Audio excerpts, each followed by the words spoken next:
Welcome to the class. So this class will discuss about the theory of failures. So last few classes we have discussed the mode circle, or how to calculate the principal stress, shear stress, and the resultant forces, and only using two methods we discussed. First one was analytical method and second one was graphical method, which is the mode circle we have discussed.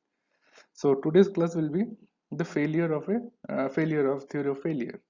So before going to the theory part, first let's understand how exactly the failure occurred in a material. So let's consider our first, that is ductile material. So what is ductile material? So ideally we can classify our material into two parts. One is ductile material, another is brittle material. So what is the meaning of ductile? So for example, if you consider this body, so this is a steel bar. Basically it is so it is a steel bar, and we are applying a tension force at the top. So this side you have tension force, and this side also we are keeping some tension force. So because of this tension force, what will happen? This bar will yield. So maybe this diagram you can see, maybe a small portion of the bar, that small rectangular portion, we just enlarged it here. So we are applying tensional force from the both directions. So this small segment of this bar is nothing but this portion. A small portion we have considered, and two forces are acting. Two forces are acting. So what will happen is, whenever the T will increase from 0 to some value, so gradually we are increasing the tension force. So what will happen is this section also will try to elongate. So initially maybe the length was, for example, 5 centimeter. After application of some load, maybe 100 kilonewton, 100 newton, then this length will increase to 5.1 now, because this bar will basically elongate. Whenever you apply more tension, your bar will elongate, and the length also will increase. And after some time, when the reaches to its maximum value, the bar will simply collapse. So this, if the elongation takes place, so then we call it is a ductile material. So ductile materials failure will happen because of yielding of material. So material will gradually yield, which will gradually elongate, and then when it reaches to its maximum value, then only the breakage will happen. So that type of material we call it ductile material. So this is the simply a mode circle diagram. So here if you see, only one direction we applied force, only horizontal for direction we have applied the tension force. So, and this vertical horizontal direction, there is no, only vertical direction we applied force. So that's why sigma 1 major tensile strength is there, but minor one is actually 0 in this case. So you can see it is 0. So that's why if you draw the mode circle of this experiment, so sigma 2 will be 0, and sigma 1 is only sigma 1 is there. So now your circle's radius is simply sigma 1 by 2 mode circle's radius. And the maximum, so all the failures, if you see, it will happen like that. It is angle, this gradual slip will occur in the bar. So if you see in this diagram, so that failure will occur at the 45-degree angle normally if you test. So this angle is, if you saw that shear stress also we have calculated that it shear stress will be maximum at the angle of 45 degree. Last class, if you remember, from mode circle we computed that value.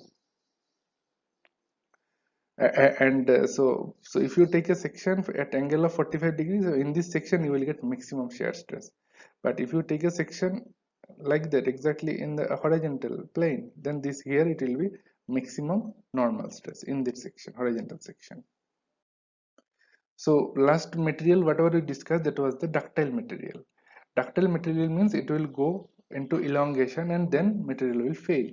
But what about brittle material? Brittle material is, it don't go to any elongation. So for example, this is maybe a chalk. See, chalk means like, in the blackboard we write using chalk.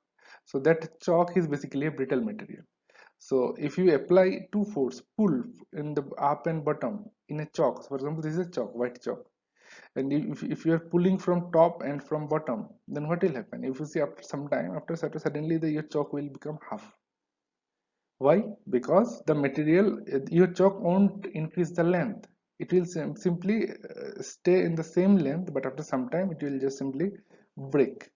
So this type of material we call it brittle material. So there no elongation will take place after you apply the load.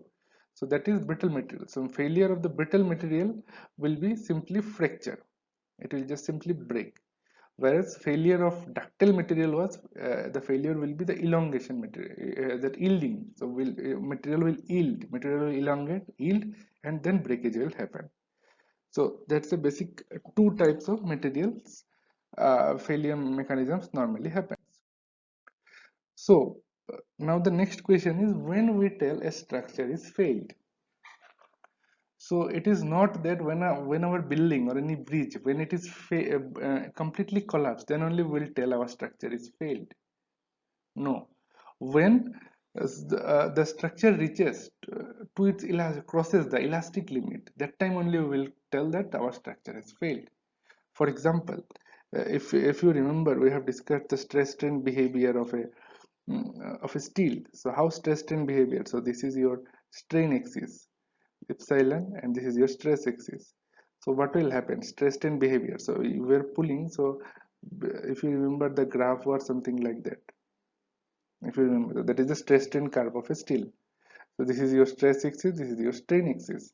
So what will happen up to certain limit? So this limit, this length up to this limit. So we call it, this limit is basically up to this point is the elastic limit. So in the elastic limit, what will happen if you release the load? So initially you consider a bar, rectangular bar, and you are pulling at a force of T.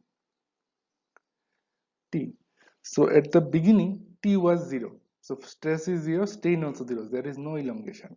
Now you are gradually increasing the force T. So T you are gradually increasing. So what will happen? The bar's length also will gradually little bit increasing. So your strain also will increase.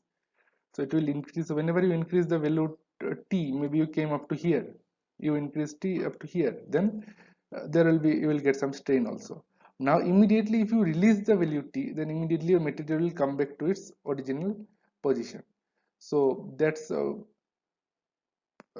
just using the pointer. Yeah. So immediately it will come to its original position.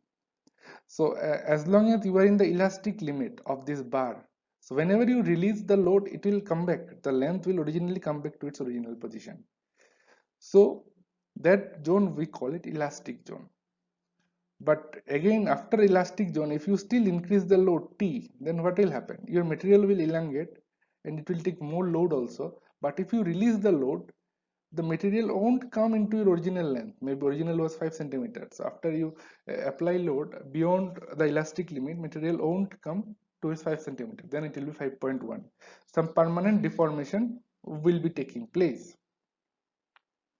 So we will call our structure is failed when it crosses the elastic limit, or when it starts yielding. That time only we will tell our structure is failed. It is not like our structure entirely collapsed and broken into two parts, then only we will tell structure is failed. No. So when it crossed the elastic limit, then only, as per our technical language, we will call the structure got failed. So how to find out, or how can you tell that structure is failed? So these are the few parameters normally we calculate. So if the so each material, or the each structural material has these parameters. So maximum principal stress, maximum principal strain, maximum shear stress, maximum strain energy, and maximum shear strain energy. So these are all failure limits. So any, when your material crosses any of the limit, we'll call it our structure got failed. So for example, we're constructing a bar.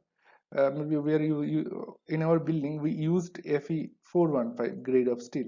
If you see any advertisement, steel advertisement in the TV, they will tell their grade of steel is Fe 500 something. We provide Fe 500 steel, something like that. So what is the meaning of Fe 500 steel? Then the yield strength of that steel is 500 Newton per mm square. That is the meaning. Or Fe415 means the yield strength of that steel. Yield strength means up to this. So this strength value is given 415 or 500, whatever may be the grade of the steel. So now, uh, so when the stress reaches to 415, when it crosses to 415, then only we will call that this type of this failure failure has occurred in this structure, if it is constructed using Fe415 steel. So that maximum principal stress limit is this one. So we are limiting this.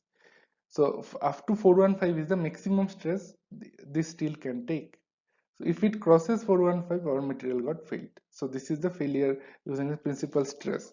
Similarly, each material has some limits of strain also. It cannot take more than that much of strain. So if it crosses that, then we'll call it maximum strain. So each limiting value is there. So once the material crosses the limiting value, means it went into the non-ductile, I mean that this region, in this region, when material comes to this region, then only we will call that it is a failed. And this elastic region means material is not failed, material is fine. So all these methods, I mean all these values are there. So based on each parameter, we have one theory. So in the next subsequent classes, we'll discuss one by one each theories. So in the next class, immediately we'll discuss the maximum principal stress theory. Using this stress theory, how you can tell that our structure material has failed. So the failure theory we'll discuss using the first parameter, this one, in the next class. Thank you.